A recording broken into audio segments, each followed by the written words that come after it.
Friends, welcome to learning academy Kannada YouTube channel. ಮೊದಲು ಬರೋ ನಮ್ಮಂತ ಯೂಟ್ಯೂಬ್ ಚಾನಲ್ ನೋಡ್ತಾ ಇದ್ದಾರೆ ಅಥವಾ ಇಲ್ಲಿವರೆಗೂ ಸಬ್ಸ್ಕ್ರೈಬ್ ಮಾಡದಿದ್ದರೆ ಸಬ್ಸ್ಕ್ರೈಬ್ ಮಾಡಿ ಮತ್ತು ಸಪೋರ್ಟ್ ಮಾಡಿ ಅಂತ ಹೇಳ್ತಾ ಇವತ್ತಿನ ಒಂದು ವಿಡಿಯೋ ಏನಪ್ಪ ಅಂತಂದರೆ KSP ಪೊಲೀಸ್ ಕಾನ್ಸ್ಟೇಬಲ್ ಹೊಸ ನೇಮಕಾತಿ ಬಗ್ಗೆ.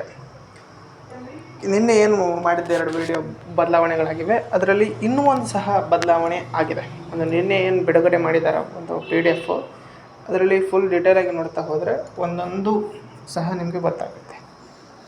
ಈಗ ನಾನು ಅದನ್ನು ನೋಡಿ ಹಾಗಾಗಿ ನಿಮಗೂ ಇದನ್ನು ತಿಳಿಸ್ಬೇಕಂತೇಳಿ ವಿಡಿಯೋ ಮಾಡ್ತಾ ಇದ್ದೀನಿ ಸ್ನೇಹಿತರೆ. ಏನಪ್ಪ ಅಂತಂತಂದರೆ, ನಿಮ್ಮ ಸೆಲೆಕ್ಷನ್ ಲಿಸ್ಟು ಮತ್ತು ಅಪಾಯಿಂಟ್ಮೆಂಟ್ ಆರ್ಡರ್ ನಿಮ್ಮೇನು ಆಯ್ಕೆ ಮಾಡ್ತಾರಲ್ಲ ಅದರಲ್ಲಿ ಬದಲಾವಣೆಯನ್ನು ಮಾಡಿದ್ದಾರೆ. ಓಕೆ, ಏನಿದೆ ಬದಲಾವಣೆ, ಏನಾಗಿದೆ ಬದಲಾವಣೆ ಎಂಬುದನ್ನು ನಾವು ನೋಡ್ತಾ ಹೋಗೋಣ. ಓಕೆನಾ?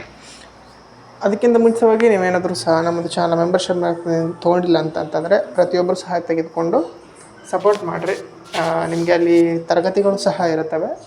ಓಕೆ, ಕ್ಲಾಸ್ಗಳನ್ನ ಸಹ ಅತಿ ಶೀಘ್ರದಲ್ಲಿ ನಾವು ಸ್ಟಾರ್ಟ್ ಮಾಡಲಿದ್ದೇವೆ. ಇನ್ನೊಂದೇನಪ್ಪ ಅಂತಂದರೆ, ನಮ್ಮೊಂದು ಯೂಟ್ಯೂಬ್ ಚಾನಲಲ್ಲಿ ನಾವು ಟೀಚರ್ಸ್ನ ನೇಮಕಾತಿಯನ್ನು ಮಾಡ್ತಾಯಿದ್ದೇವೆ.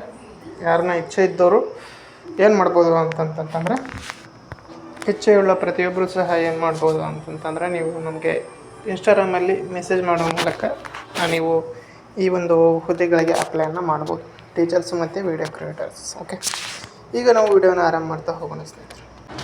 ಇಲ್ಲಿ ಬಂದುಬಿಟ್ಟು ನೋಡ್ಬೋದು, ಸೆಲೆಕ್ಷನ್ ಲಿಸ್ಟ್ ಮತ್ತು ಅಪಾಯಿಂಟ್ಮೆಂಟ್ ಆರ್ಡರಲ್ಲಿ ಬದಲಾವಣೆಯನ್ನು ಮಾಡಿದ್ದಾರೆ. ಏನು ಈ ಬದಲಾವಣೆ ಏನಾಗಿರ್ಬೋದು ಅಂತ ನಾವೀಗ ನೋಡ್ತಾ ಹೋಗೋಣ ಸ್ನೇಹಿತರೆ. ಸೆಲೆಕ್ಷನ್ ಲಿಸ್ಟ್ ಯಾರೆಲ್ಲ ಕ್ವಾಲಿಫೈ ಆಗ್ತಾರೋ PET ಮತ್ತು PST ಅಂತಂತಂದರೆ ಫಿಸಿಕಲ್ ಎಫಿಷಿಯನ್ಸಿ ಟೆಸ್ಟ್ ಮತ್ತು ಫಿಸಿಕಲ್ ಸ್ಟ್ಯಾಂಡರ್ಡ್ ಟೆಸ್ಟ್. ಇದರಲ್ಲಿ ಕ್ವಾಲಿಫೈ ಆದಂಥ ಅಭ್ಯರ್ಥಿಗಳಿಗೆ ಫಸ್ಟು ಸೆಲೆಕ್ಷನ್ ಪ್ರೊಸೆಸ್ ಯಾವ ರೀತಿಯಾಗಿತ್ತು, ಎಕ್ಸಾಮ್. ಈಗಲೂ ಸಹ ಹೀಗೆ ಮೊದಲೇ ಯಾವ ರೀತಿಯಾಗಿತ್ತು ಅಂದರೆ ಸೆಲೆಕ್ಷನ್ ಪ್ರೊಸೆಸ್ಸು ಎಕ್ಸಾಮ್ ಇತ್ತು. ಎಕ್ಸಾಮ್ ಆದ ನಂತರ ನಿಮ್ಮನ್ನು ಏನು ಮಾಡ್ತಾಯಿದ್ರು ಅಂತಂತಂದರೆ ಫಿಸಿಕಲ್ ಕರಿತಾಯಿದ್ರು 1:5 ರೇಷದಲ್ಲಿ. ಆನಂತರ ನಿಮಗೆ ಫಿಸಿಕಲ್ ಕ್ವಾಲಿಫೈ ಆದಂಥವ್ರಿಗೆ 1:1 ರೇಷದಲ್ಲಿ ನಿಮಗೆ ಏನು ಮಾಡ್ತಿದ್ರು ಅಂತಂತಂದರೆ ಮೆಡಿಕಲನ್ನು ಕರಿತಾಯಿದ್ರು. ಬಟ್ ಈಗ ಬದಲಾವಣೆ ಮಾಡಿ ಏನು ಮಾಡಿದ್ದಾರೆ ಅಂತಂತಂದರೆ, ಫಸ್ಟು ಎಕ್ಸಾಮ್ ಆ್ಯಸ್ ಯೂಸ್ವಲ್ ನಡೆಯುತ್ತೆ.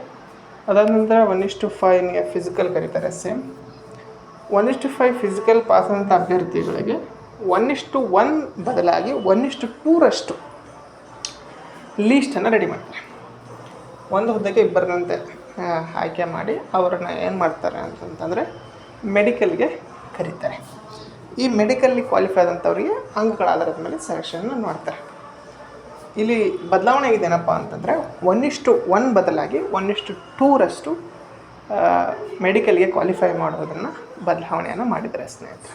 ಓಕೆ, ಇನ್ನೊಂದೇನಪ್ಪ ಅಂತಂತಂದರೆ, ಯಾರೆಲ್ಲ ಕ್ವಾಲಿಫೈ ಆಗಿರ್ತಾರೋ, ಈಗ ನಿಮಗೆ 1:1 ಸೆಲೆಕ್ಟ್ ಆಗಿ ಫೈನಲಾಗಿ ಸೆಲೆಕ್ಟ್ ಆದಂಥವ್ರು ನಮಗೆ ಅಡಿಷ್ನಲ್ ಲಿಸ್ಟ್ ಬಗ್ಗೆ ಹೆಚ್ಚುವರಿ ಆಯ್ಕೆ ಪಟ್ಟಿಯನ್ನು ಇವರು ಯಾರೆಲ್ಲ ಮೆಡಿಕಲ್ ಅನ್ಫಿಟ್ ಆಗಿರ್ತಾರೋ ಮತ್ತು ಈ ಹುದ್ದೆನ ಬಿಟ್ಟಿರ್ತಾರೋ ಮತ್ತು ಹುದ್ದೆಗೆ ಜಾಯ್ನ್ ಆಗದೆ ಉಳ್ತಿರ್ತಾರೋ ಅಂಥವರ ಒಂದು ಹೆಚ್ಚುವರಿ ಪಟ್ಟಿಯನ್ನು ಇನ್ನೊಂದು ನೇಮಕಾತಿ ಬರೋವರೆಗೂ ಸಹ ಬಿಡುವಂತಹ ಒಂದು ಬಿಡುವನ್ನು ಮಾಡಿಕೊಟ್ಟಿದ್ದಾರೆ. ಅಂತಂದರೆ ಇನ್ನೊಂದು ಹೊಸ ನೋಟಿಫಿಕೇಷನ್ ಬರೋವರೆಗೂ ಸಹ ಹೆಚ್ಚುವರಿ ಪಟ್ಟಿಯನ್ನು ಬಿಡ್ತಾನೆ ಇರ್ಬೋದು. ಅಂತಂದರೆ ಆ ಹುದ್ದೆಗಳು ಫಿಲ್ ಆಗೋವರೆಗೂ ಸಹ ಅಂತ ಹೇಳಿದ್ದಾರೆ. ಇದು ಇದರಲ್ಲಿರುವಂತಹ ಅಪ್ಡೇಟ್ ಸ್ನೇಹಿತರೆ. ಹೊಸ ನೇಮಕಾತಿ ಬಗ್ಗೆ ಮುಂದಿನ ವಿಡಿಯೋದಲ್ಲಿ ಅಪ್ಡೇಟ್ ನೀಡ್ತಾ ಹೋಗ್ತೀನಿ. ಈಗ 1:2 ಬಗ್ಗೆ ಒಂದು ಅಪ್ಡೇಟನ್ನು ನೀಡಿದ್ದೀನಿ. ಈ ವಿಡಿಯೋ ನಿಮಗೆ ಇಷ್ಟ ಆಯಿತು ಅಂತ ಲೈಕ್ ಮಾಡಿ, ಶೇರ್ ಮಾಡಿ ಮತ್ತು ತಪ್ಪದೆ ಸಬ್ಸ್ಕ್ರೈಬ್ ಮಾಡಿ ಅಂತ ವಿಡಿಯೋ ಸ್ಟಾರ್ಟ್ ಆಗಿದೆ. Thanks for watching.